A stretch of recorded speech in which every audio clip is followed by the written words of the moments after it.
And then he comes out and I'm like riding and I open my legs up like I'm trying to get a date or something. I bam, hit the ground.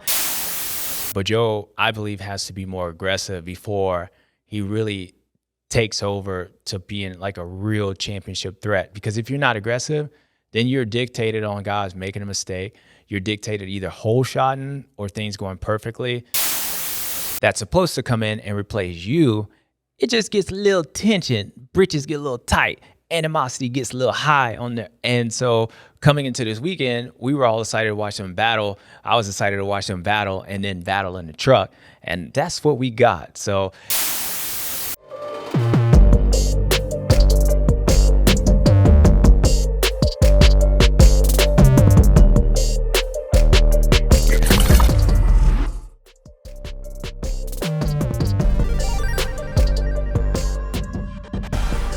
what's up, guys? You know who it is, your boy JS7. And you know where we at? We at the rerun show, baby.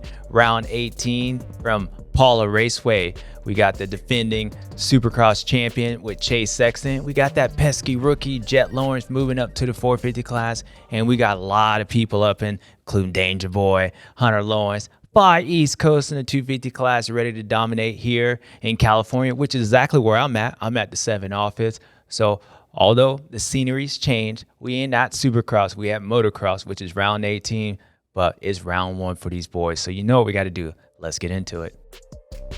Special in racing when you're on opening day for a new series, and we don't know what's going to happen. No, we don't. And the rookie, Jett Lawrence, his first 450 Outdoor National, he throws the first blow, coming out being the fastest in practice. And you know what that has to do to his teammate Chase Sexton. But man, Jason, I am excited. The weather's awesome, and I'm excited just to see these guys do what they do best. So coming into the first race, there's a lot of excitement from a lot of different us fans. We're excited for a change.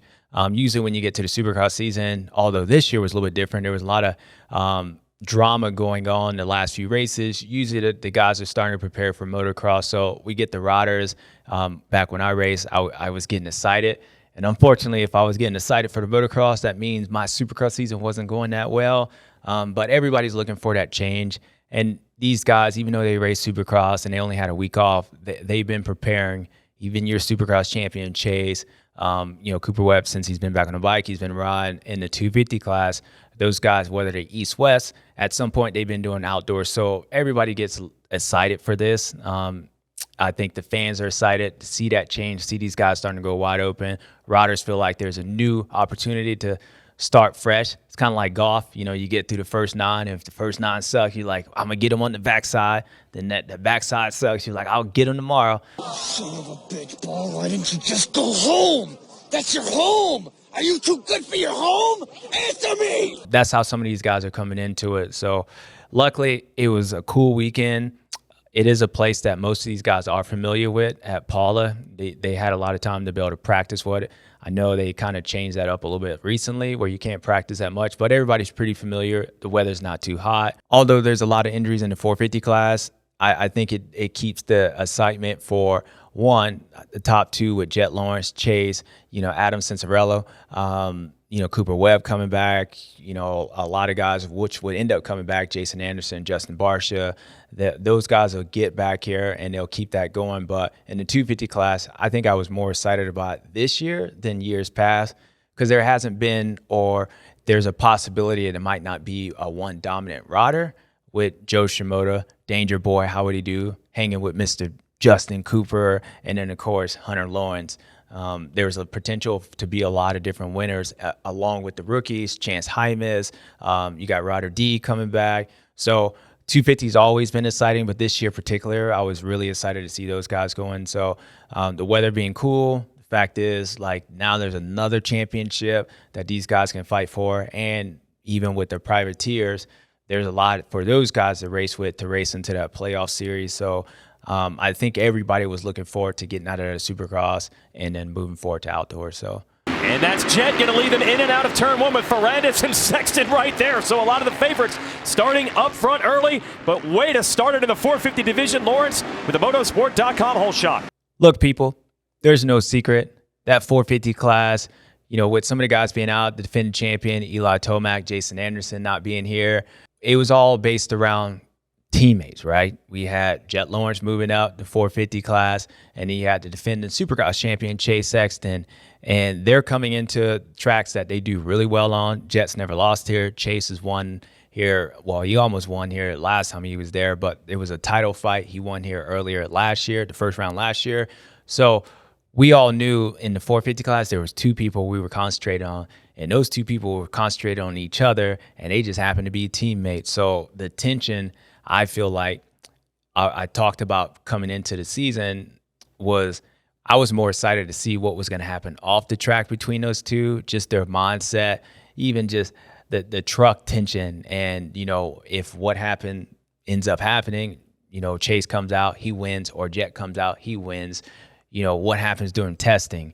Does that guy feels like he has that teammate's getting something that I can't get? And I only say that because I just remember being a teammate, and the one person that you want to beat out of anyone, it ain't the other team, it's your teammate. You want to be at least the number one on your truck. So when you have a teammate that's a champion that's supposed to come in and replace you, it just gets a little tension. Britches get a little tight. I believe those two are the two title favorites. I believe those two are probably going to go 1-2 a lot of these races. And with the guys being out, depending on when some of them come back, they're going to be ready. They're going to be already racing. These guys are going to catch up. So I believe these two is going to be the two that's going to be fighting each other, and they just happen to be teammates. And sure, I know what that tension's like. I know how that is.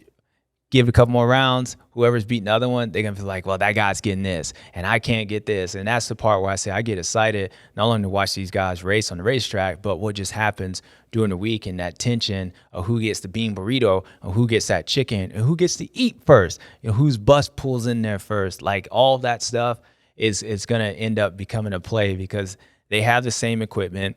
They kind of have the same riding styles. They have the same opportunity to do it. They have the same opportunity to the parts.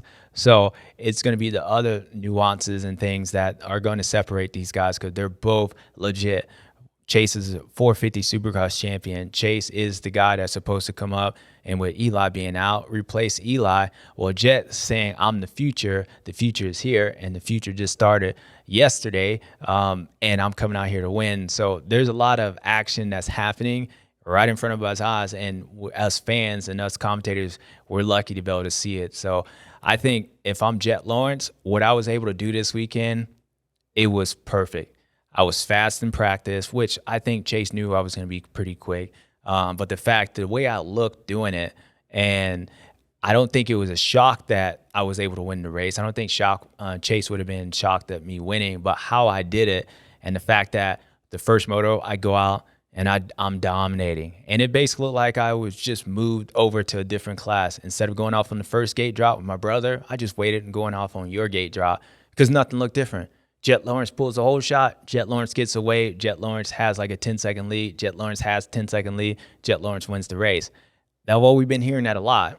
And so coming into this, I just did exactly that in your class, homeboy. And it looked exactly the same as your class, homeboy. And I felt like I did it pretty easy. Then the second moto, we get off the gate. I pull a whole shot, but you right there. You move back past Dylan Ferrandis. Ula bola sheka smith-moi.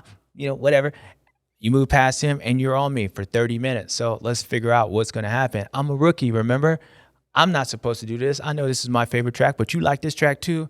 And I just held you off, and there was nothing you can do about it. You can get close, but not close enough. You were really never a threat. So if I'm Jett Lawrence, I just did this to you. Not only was I 2.5 seconds faster than you in practice, also just dominated first moto, and then I also second moto, first 450 race, 30 minutes. I'm not supposed to do this.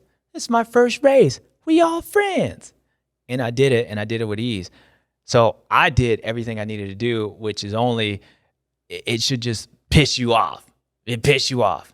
And if I'm Chase Sexton, look, I'm the 450 champion. And I know you're coming in here, but I know you've been riding this 450 bike for a while, and I know you're pretty good. And I also know this is your favorite track.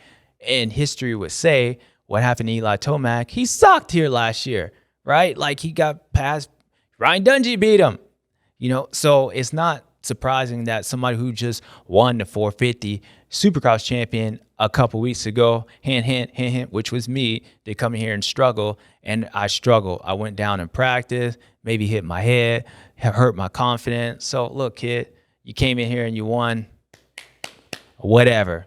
And if I'm Chase, that's what I'm saying, because at the end of the day, like, that's all I could say. You could tell watching that race, Chase was struggling. Like, Chase was struggling in practice for whatever reason. He was struggling.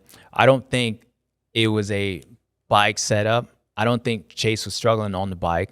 I don't think Chase comes in maybe like some of the past champions where they're not prepared for this, because the way the Supercross season went down, usually when you have a past champion come in, let's say like Eli Tomac or Dungey or whoever it is, they're really prepared and they're racing all the way to the finish on the Supercross championship. Like, they don't want anything to happen to jeopardize that. So yeah, they'll ride outdoors, use on the week off, or, you know, maybe once a week, but they're concentrated on 450 Supercross.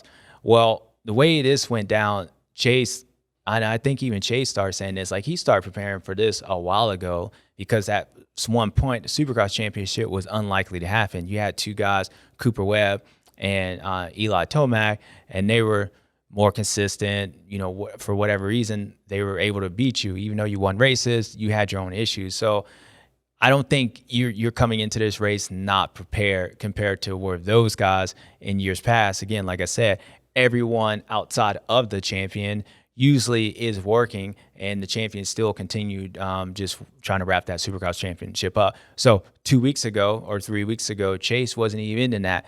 And the way this championship went down, he was preparing for outdoors or starting to look forward to this first race in outdoors, and all of a sudden things fell in, and it fell into his lap. And so just that, look, he was your champion essentially before he even raced the last race. It was like nothing really changed for him. So I think he came in as prepared as, you know, he could be. Maybe he said Jett had a little bit more time, or maybe not, but I don't think it was a bike thing. I just think there was a different type of pressure that was happening that I don't think any one of both these guys hasn't experienced. And I said this on the broadcast, was like, we're finding out things about these riders as they're finding out about themselves. Like, I don't believe Jett's ever been in a championship or a race where the guy in second is just as good as you. You know, the guy in second could just beat you just straight up or outrun you, or at least where the end of the race where that guy's on you the whole time, and there ain't really nothing you can do about it. And Chase Sexton hasn't raced Jett like that, so he's finding out about Jett. He's also finding out what it feels like to be Eli Tomac, Ricky Carmichael, or that guy who is the guy who is supposed to win. Like, there's no excuses. Like, this is your championship. Even if he came in to the Supercross series this year as a favorite, you still had Eli Tomac. And it wouldn't be surprising if Eli Tomac did what he did and dominate the first two races and end up winning the championship, which he didn't. You did. But that wouldn't be surprising, even though you're one of the favorites. But coming into this outdoor series, like, no, it's what I had to experience. Is like, when you lose, you get second place. They're like, what happened? Like, what happened? That's a whole different pressure than anything Chase has ever experienced. And Jett's going to start feeling that as well, because you don't go no higher than where you are right now. Like, this is the 450 class, and to coming out and do what you did this weekend, you have to back that up, and that's just different pressure. So Chase showed up. He didn't look right, you know, and knowing that the track wasn't a mud race. It looked like Paula last year, the first one, and there was nothing that was standing out that was said, oh, his bike's off, or, oh, he's hurt.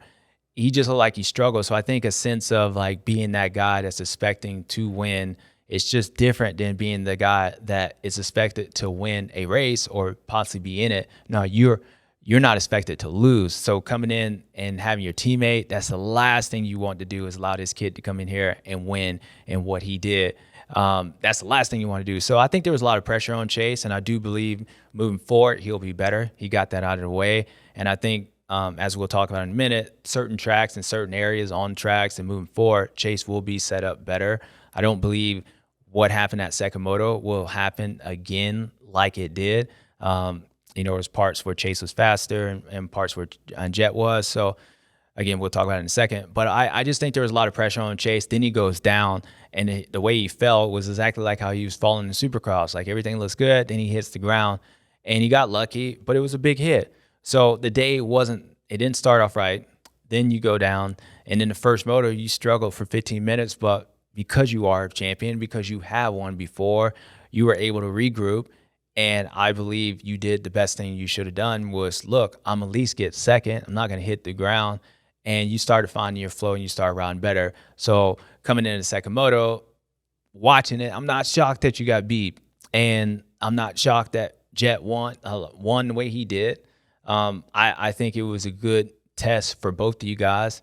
And as I was saying before, I think they were finding out about themselves and finding out a lot of things. Chase is finding out how to deal with that pressure of being the guy, and Jett's finding out how to deal with somebody who's just as good as me as a motorcycle. I can't just outrun like that. No matter how fast I was in practice, Chase is too good to just allow that to happen in the race. Chase would die trying, which he should, die trying to do that. And he did a great job of not allowing you just to run away like you did in the first moto. So these guys are finding out about each other, and I think the more they do that, we'll just get a better version of that, and I think it's going to make for the great part of the season moving forward. So it was interesting to watch that, even though they never passed each other, never even got close to passing each other. It was pretty boring in the sense, but it was exciting to watch it, and hopefully you guys see what I'm talking about, that mindset of Debo, mind control over Debo. As I mentioned, there's parts of the track that Chase is really good on and that Jett's good on. And they're both, the good thing for us is that I feel like they're good in different parts of the racetrack, like where Chase is really good in the open parts, the fast where it's really flowing. And not to say Jett isn't or just as good at that, but I believe Chase, his strong suit is the faster parts, the sweepers and stuff coming around the mechanics area, things that are more straight up and down or just open, where Jett was really good in the tight part of the track. So when you're watching that race, it looked like once you got up by the mechanics area after you passed the finish line, through that whole section, that Chase would catch him. He would catch him, be quicker all the way through there until you got through those rollers where far East Coast crashed at, and then you got into that one-line section. And then going up that hill, Jett was better through that part. And coming down those hills, Chase was like really just bomb rushing that thing, like going super fast down that to keep, to catch up to Jett. And I think he was doing that because he was losing too much time in the ruts and the tighter part of the tracks, that he was trying to stay close to Jett to when you get back to the faster part. The track opened up where the guy had to choose on the inside or outside. He can be close enough to make the pass, but Jett was so good in that part of the racetrack that he got a gap. And then the whole time when Chase got to his better parts, he spent most of his time catching back up to him just to get back into that tighter part of the racetrack to lose it. So it was a tug of war, yo-yo effect, to where those two guys had their specific sections that one was better than the other, and all it did was allow the guy to pull away just for the other guy to catch back up, for that guy to pull away, and Chase was never able to get close enough to him or stay close enough to him in the tighter parts to use where he's better at, I believe, to make a pass. So moving forward, going to Hangtown's a faster racetrack.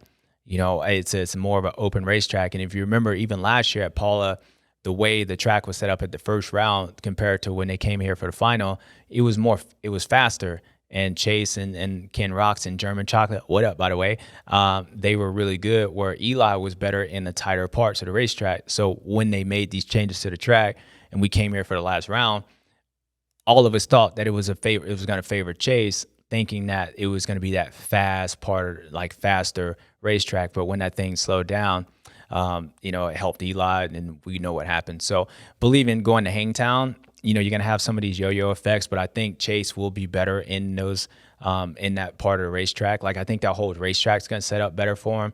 And it's going to be interesting to watch how Jett and that 450, how he handles that, the faster part. Because, look, the slow parts, you can ride a 500 through that. It's more about technique. And we saw Jett jumping around the racetrack, being really patient in that stuff. And you have to be really patient in tighter part of the racetracks and tighter sections, especially when it's rut. And if Jett was riding that way, then that would make sense why he was able to pull away from Chase. And Chase had to push through that stuff because he was trying to keep him close to get past on the other side. So moving forward to Hangtown, it's going to be a faster racetrack. So I wouldn't be surprised if Chase go 1-1. next weekend. And then the following weekend, Jett wins. So just pay attention moving forward. And if you want to go back and watch that race, now you can see how that whole race played out. Like, pay attention to Jett and the tighter part of the racetracks and see what Chase had to do to catch him, or at least stay close to him in the tighter part of the racetracks, and then watch where Chase would be faster was in the open part.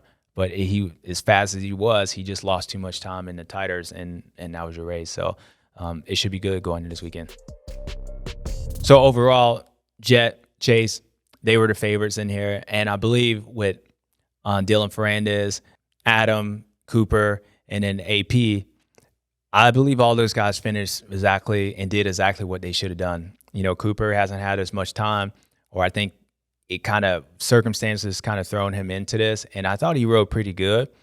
And if you look at him with those tighter parts of the racetrack, and if you haven't been around outdoors, the hardest part is the fast parts of the racetrack. And I feel like that's the time that just has to, it takes a little bit of time to get comfortable.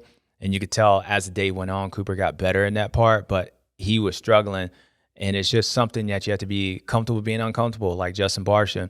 So I thought Cooper rode good, and he got better as the day. I thought AP was just as good as Dylan, but he kept hitting the ground. And you could tell he was getting frustrated because in those faster parts, just like Chase and Jett, he would catch Cooper, but Cooper was better in the other part, and he would just lose that time. Then he would make his way, and it was just frustrating for him. But, you know, AC, Dylan, I think everybody did what they should have done. I think those guys were they were off, of course, from the two title contenders, but that's just expected. Cooper's coming off an injury, Dylan's coming off an injury.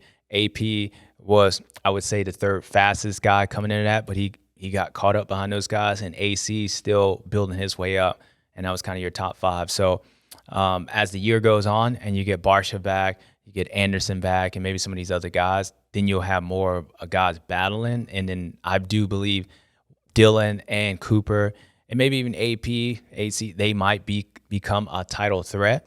But for right now, it is raining red, and they just need to build their time in. So I thought the rest of the 450 class, all of them, even shout out to the privateers, everybody did good. And I think it only bodes well for us to continue and those guys get better and hopefully throw a challenge to the two up front. Now we're going to talk about one class that we don't talk about too much, but it is worth talking about, is that 250 class. And boy, I was excited to watch it, and I'm sure we all was. The way they finished, a 1:11 ends up 3, and they all ends up like super close. And just a fun fact is if you look through the top 7 of the points, 1 through 7, they were all within 12 points from the guy who won to the guy in 7th place. If you look at the 450, 1 through 7, it was like almost 25 points. So the difference in what makes the 250 class exciting is because there's not one dominant alpha yet that's in that class. And I think coming into the season, we were wondering, okay, Hunter Lawrence is getting in the spot Chase Sexton's in. How would he react?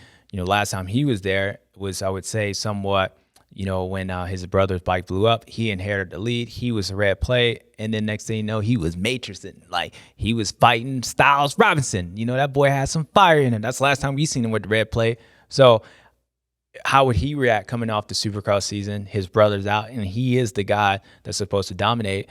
And I would say he did pretty well, right? Like, he did pretty well. He rode pretty good that first moto. And in hindsight, when you start looking at, and I believe Hunter, to his credit, he rode just like I guess he should ride. Look, anybody in this class so far hasn't proven to be a guy that can go just 1-1-1-1-1 like my brother. Like, they're not going to be consistently fast every single weekend. And a lot of these guys are dictated off starts, where I feel like, I do got pace. I'm probably one of the fastest guy between at least top 3, B, Justin Cooper, and then RJ. But, I mean, even Max Boland was pretty quick in there. And even the new French guy coming in this thing, they have some speed. But overall, I'm the guy that should be on the podium every single race, where guys like RJ and, some of these other guys, they have some up and downs. And until Far East Coast Joe Shimoda starts rounding out his form like he did the end of last year, until Justin Cooper shows up and goes as fast as he does in practice and goes 1-1 and then tells me something different, then I can just, get a bad start. I need to get up to top 5. I need to be on the podium. And if I hold shot, then I'm probably going to win. So he did exactly what he needed to do, and that's how he rode. So I don't know how much pressure or that feeling where he, like his teammate Chase has on him, where overall he should, even if he gets a bad start, there's no way he should be off the podium, with this field. And there's a guy that's probably, if you allow him to get confidence, which I think he is, that could be just as good, if not better than you, that can run away like the 450 class. I don't see that guy in this 250 class outside of possibly Justin Cooper or maybe Joe Shimoda, but they haven't proven to do that. Jett Lawrence has proven to do that. So it's my class. So with him, goes 3-1, wins overall. Yeah, there's some other guys. RJ wins that first moto, but I'm not surprised RJ goes down and he gets like 11th. RJ went down 3 times. 3 times. I know RJ does not cheat you for effort. That boy, he never gives up. And shout out to RJ. I believe this is the best he's looked outdoors, period. I believe his bike looks good.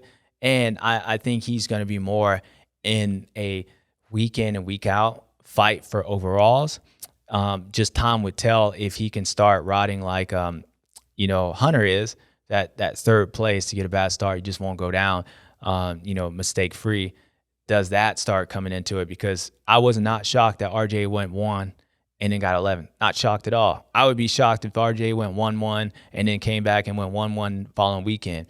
And when he does that, I think it would change his Hunter's mindset, that it would become a lot more pressure on Hunter. And the same thing that goes for the other guys. I think there's only one person or maybe 2 people that Hunter is afraid of, that if he feels like if they get confidence and they get on a roll, that we can have series. Otherwise, if those 2 don't get on there, we ain't gonna have no problem. And that's Justin Cooper. Justin Cooper is probably one of the fastest guys, if not the fastest guy out there. That dude was fast in practice, and the way he looked, he just looked better. I looked at his body, looked at his eyes, he looked better. But thinking about the race and where Justin Cooper's came from, it makes sense of how he finished. Justin Cooper has been going the Quiet Leonard program where he's been ducking in and out. He was a 450 guy. So one thing that you can emulate is racing. You can't imitate that. So Justin Cooper, fast in practice. Well, yeah, you could be out a long time and go fast 1 lap. So that makes sense, which is a good thing. I'm fast. Go out the first race, things start happening. You don't hold shot. You're not out by yourself and speed can get away. Things start happening. So I believe what happened at first moto is expected with Justin Cooper. Dude hasn't raced. You can't imitate being around other people. Like, you can't. I think things start happening fast in his brain, and it came to him quick. He ends up 5th to 6th, wherever he was. That second moto, look, you got 1 race under his belt. He was better. He started riding better that second moto. He was starting to charge. And I just believe what happened between the first moto and second moto is expected because he hasn't raced. And so the racing is the one thing, and being around people, those gate drops are the one thing that will hurt him. So to see that he improved in the second moto, it just looks better for him. And I think coming into Hangtown, he'll be a better rider. So although we were all like, damn, man, like he was 2.5 seconds fast, he was faster than Hunter Lawrence. He came out and look, Hunter got around him. He just didn't look good that first moto. You think about the one thing, a guy who has not raced, what he would struggle on, and that's the first gate drop of an outdoor where you don't have 22 people, you got 40 people, and all these things are happening. It's not shocking that Justin Cooper struggled that first moto, but the fact and good thing for us, and the one thing I know Hunter's paying attention to, he looked better that second moto, and so it's not a fitness thing because, yeah, it wasn't hot, whatnots, but he looked strong that second moto, and he looked faster that second moto, and I believe if you put him up there with Hunter, I think he would have been able to somewhat run that pace too. So I think we'll see a better Justin Cooper. Actually, I know we'll see a better Justin Cooper this weekend, and the following weekend, if he's on those trends, then I would say Hunter might have a problem because Justin Cooper does got that pace, and it seems like he's got the fitness. He just needs some gate drops, and he already made an improvement from first to second moto. And Joe Shimoda just had a rough day. He caught people in a bad time, right? Like he was passing people, and first moto, he gets around RJ and he starts pulling away. I think he makes a mistake, and then he goes outside. And I know we call him far East Coast, but that was a far East Coast outside line that made no sense. And RJ goes around him. But that whole time I'm watching, I'm like, all right, Joe is pulling away. We come back to him, RJ's on him. And then when RJ gets past, Joe was still faster. and Joe ends up getting cross-threaded going down. But that was pretty much how Joe's whole day was. He was faster than everybody else he was around him, but he couldn't pass people. So I think his riding was way better than his finishes. So I believe Joe would be he shouldn't be too bummed on that.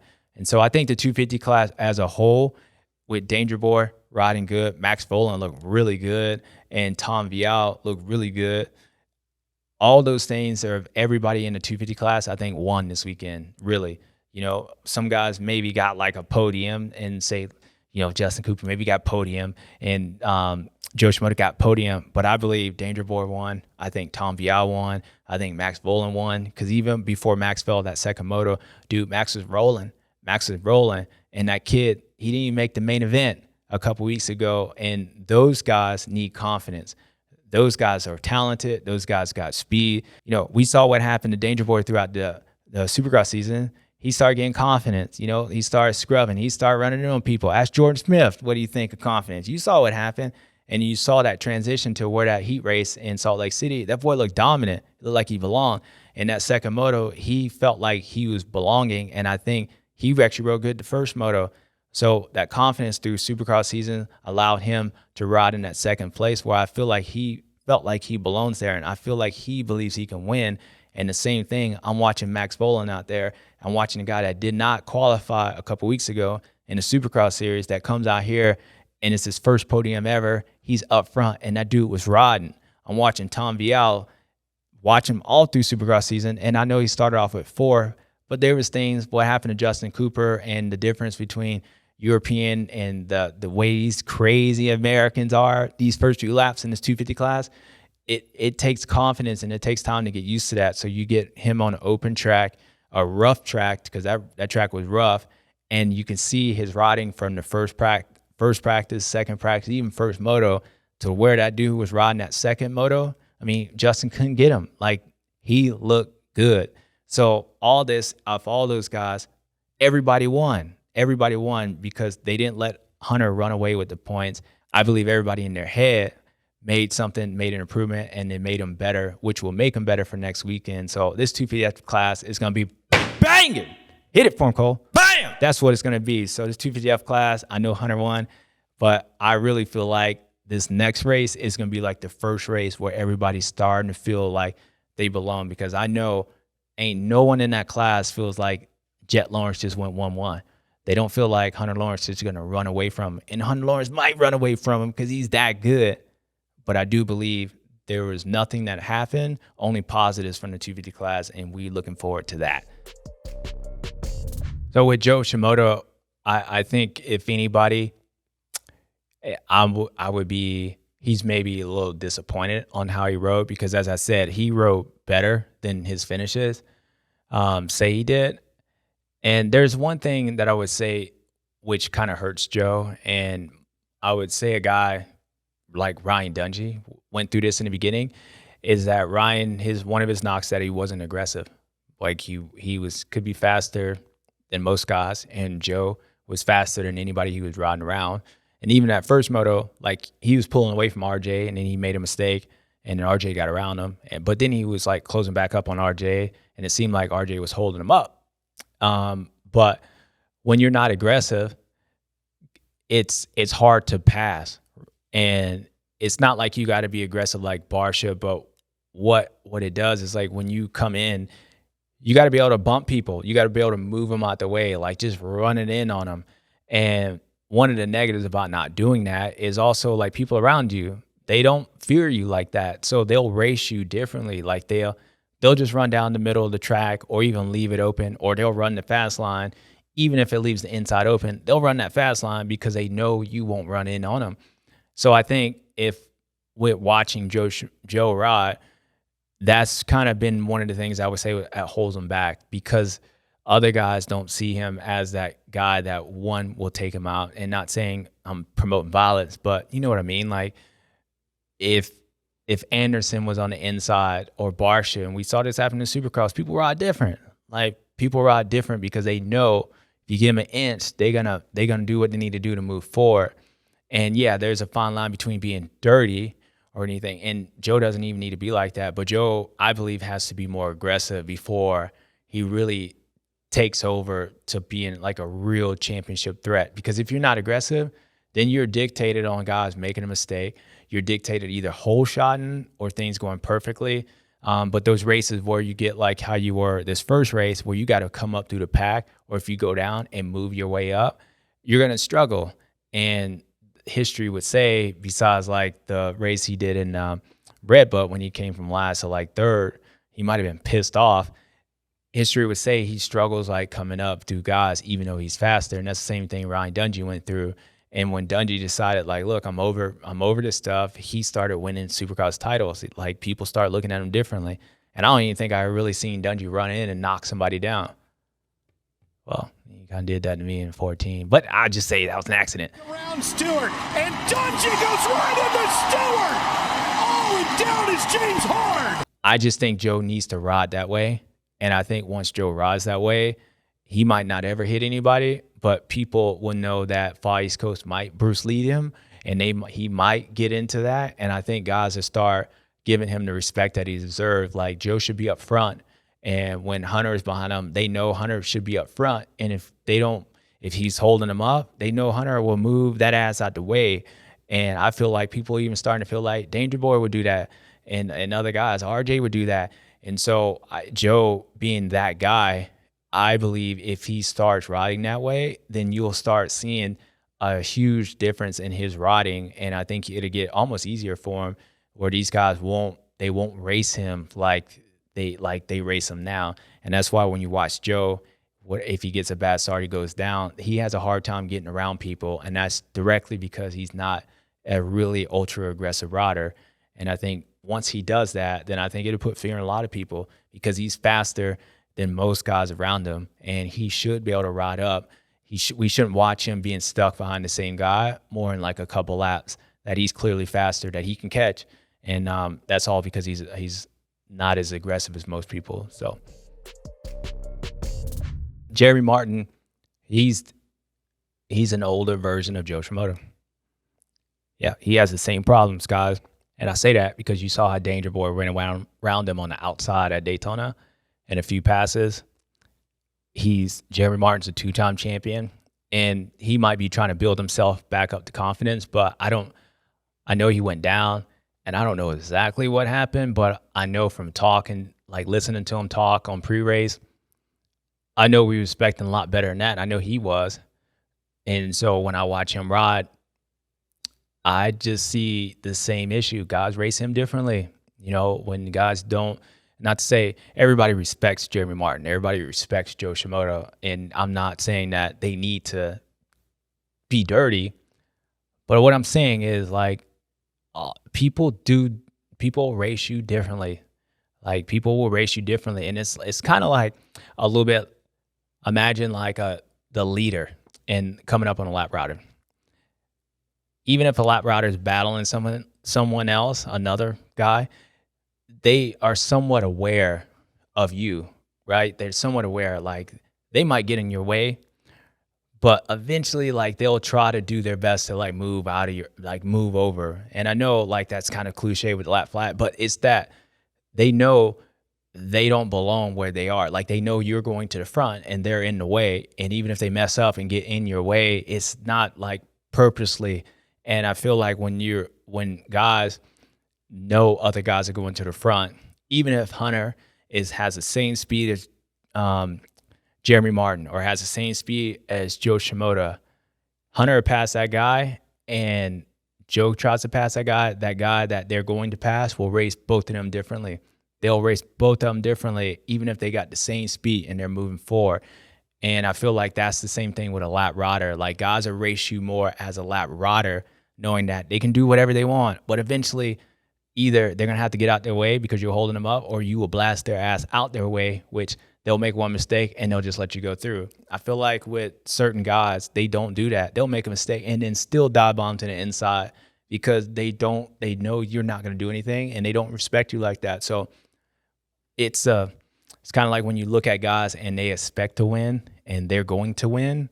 And I feel like other guys sense that as well. Like, they just know this dude is going to the front, and either I'm going to be up there and I'm going to race with him, or he's going to move my ass out because that guy's going up to the front. and they'll just race you differently. So Jeremy Martin's in the same boat. And I think with the confidence and injuries with him, he's not even in the same position as Joe Shimoda because he's trying to build his own confidence. And so when other guys are racing him, it just makes it tough for him, a.k.a.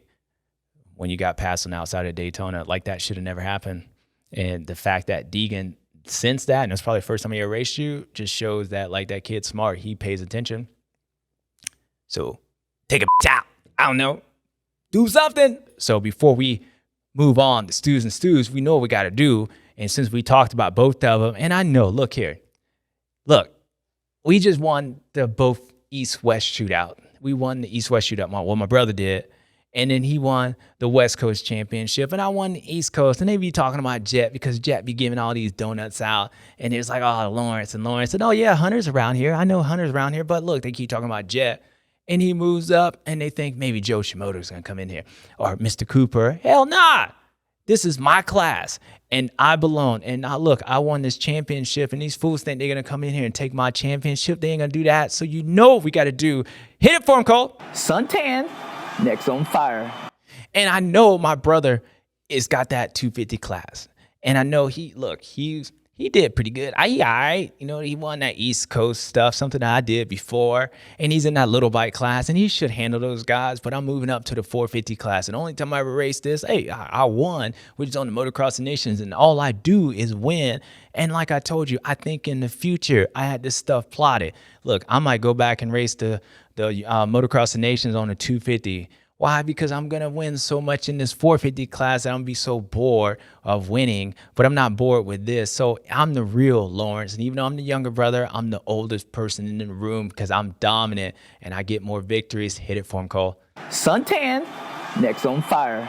Neck burn, Jett Lawrence, Hunter Lawrence. It's still the Lawrence show. Like, it's still raining red. And I know, look, you got your teammate defending 450 Supercross champion. Who cares, right? Who cares? Donuts for everybody. And I want to point out one thing, people. Did you see the way that second moto was? The teammates. Did you see any high fives? Did you even see a look back? Did you see the way Jett Lawrence pulled that tear off after that finish line? That boy pulled it with authority. That's why that class is going to be exciting. And that's why I said, look, I'm excited to see how those boys race off the racetrack. Because I didn't see any hugging. I didn't see nothing. Because that boy knew what he was trying to do. And Chase Sexton said he needed to get his butt off thing, whatever the hell he said. And funny thing is, when he was sitting there texting, which I'll just say this for Stews and Stews. So Jett Lawrence, Hunter Lawrence, congratulations. Ain't nothing changed. Seems like we've been saying that all year long. And if you guys want to keep it going, maybe you will. But first, you know what we got to do, people. My favorite time, your favorite time, Stews and Stews. We'll be right back.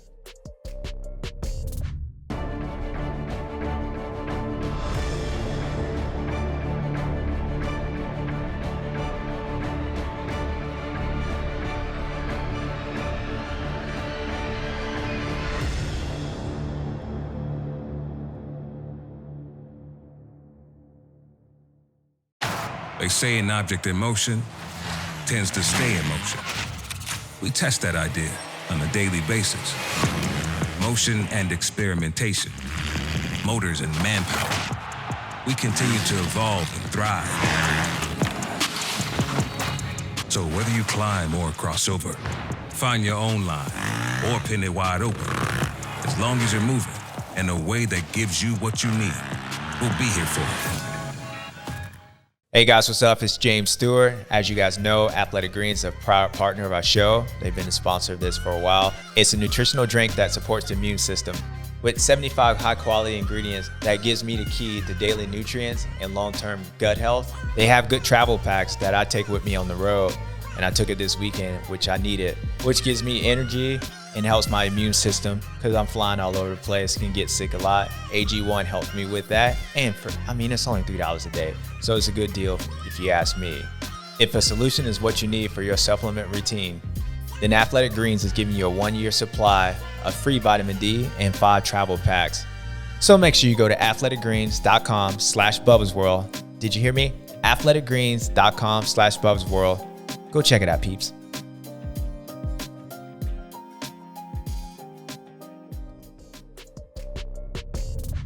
All right, people, you know what time it is. My favorite time, your favorite time, hell, all of us' favorite time. Oakley, Stews, and Stews. And like we always do, we're going to go with a stew. What is that? A guy that just came off his championship. A guy that just came off another championship. Hey, those guys happen to be brothers. There's guys coming in, they move in different classes. Homeboy's moving to the East Coast. The other one moving to the West Coast. That doesn't make any sense. 450, no 50, 250, Jett Lawrence, and Hunter Lawrence. Y'all both the Stews. Let me break it down for you, people. Hunter Lawrence, you came in this thing and you're like, look, I don't even have to be dominant. I just have to be consistent. But if I need to be, I'll be dominant. When I get these guys a little bit confident, like you get Danger Boy up there trying to come up on me and stuff. Like, no, not going to do it. You get RJ going to run away with the first moto. You got Joe Shimoda out here trying to pass me back. Look, nah, I got the third place, second moto. I'm just whole shot and just run away from it. And that's exactly what it did. I just got to be here because me being here is going to win it. So what does that make me? That makes me a stew because I get the overall and I can do it a different type of ways.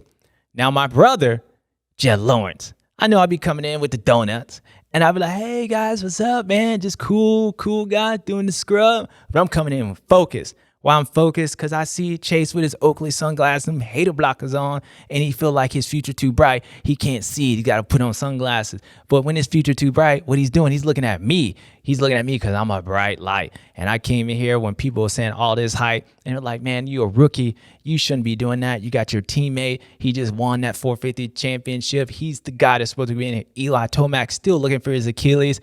I'm the guy that's supposed to come in here, and I came in here, and not only did I dominate, I came and I was way faster in practice, so I showed him the speed. Then I came out the first moto, whole shot, just in case he didn't know.